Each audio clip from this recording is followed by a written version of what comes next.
জাতীয় সংসদে পাশ হয়েছে জাতীয় মুক্তিযোদ্ধা কাউন্সিল সংশোধনী বিল ২০২৬।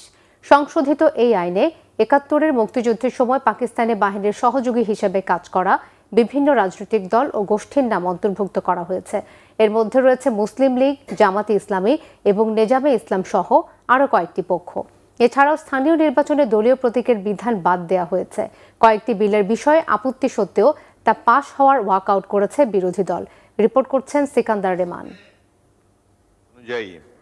জাতীয় মুক্তিযোদ্ধা কাউন্সিল সংশোধনী বিল ২০২৬ জাতীয় সংসদে উত্থাপন করেন মুক্তিযুদ্ধ বিষয়ক মন্ত্রী আহমদ আজম খান। জাতীয় মুক্তিযোদ্ধা কাউন্সিল সংশোধন বিল ২০২৬ অবিলম্বে বিবেচনার জন্য গ্রহণ করা হোক। এ বিলের বিষয়ে সংসদে কথা বলেন বিরোধী দলীয় নেতা ডাক্তার শফিকুর রহমান।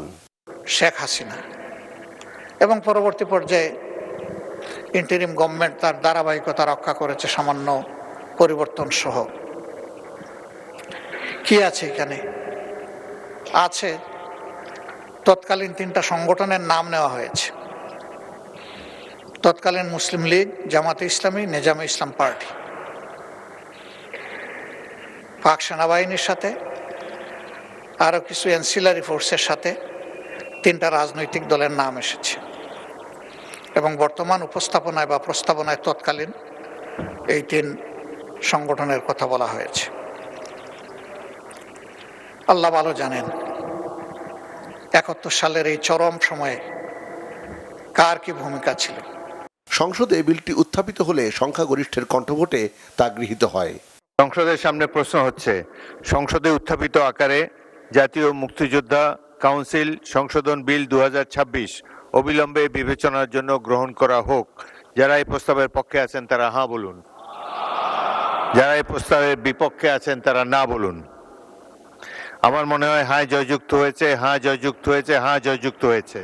এছাড়াও টেলিযোগাযোগ সংশোধন বিল, গ্যাস সংশোধন বিল, মানবদেহে অঙ্গ প্রত্যঙ্গ সংযোজন বিল সহ বেশ কয়েকটি বিল পাশ হয় সুস্থ ধারায়। এরপর দলীয় প্রতীকে নির্বাচনের বিধান বাদ দিয়ে স্থানীয় সরকার পৌরসভা সংশোধন বিল ২০২৬ সংসদে উত্থাপন করা হলে আপত্তি দেয় বিরোধী দল। আজকেও এই বিষয়ে জনমত নেওয়ার সুযোগ রয়েছে মাননীয় স্পিকার। আপনারা যদি সত্যিকার অর্থে গণতন্ত্রে বিশ্বাস করেন, জনমতকে যদি আপনারা সম্মান করেন, তাহলে এই বিষয়টি জনমত দিয়ে যাচাই করে। এর উত্তরে বিলটি পাশের যৌক্তিকতা তুলে ধরেন স্থানীয় সরকার প্রতিমন্ত্রী। এই আইনের মাধ্যমে জাতীয় এবং দলীয় প্রতীক বাতিল করে সাধারণ প্রতীকে নির্বাচনের ব্যবস্থা এই আইনে করা আছে মাননীয় স্পিকার। পরে কণ্ঠভোটে বিলটি পাশ হয়। এর পরপরই সংসদ থেকে ওয়াকআউট করে বিরোধী দল। সংসদে উত্থাপিত আকারে স্থানীয় সরকার পৌরসভা সংশোধন বিল ২০২৬ পাশ হলো। যে কয়টি গণবিরোধী বিল আজকে পাশ হয়েছে, আমরা তার দায় নিতে চাই না। এই জন্য আমরা এখন সংসদ থেকে ওয়াকআউট করছি।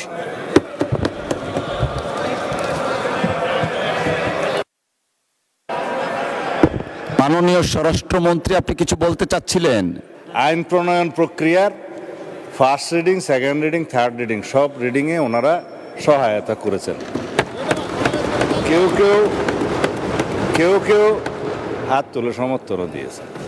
সমস্ত প্রক্রিয়ায় অংশগ্রহণের পরে ওয়াকআউটের কোনো মানে আছে কিনা এটা জানার জন্য। সিকান্দার রেমান, বাংলা ভিশন, ঢাকা।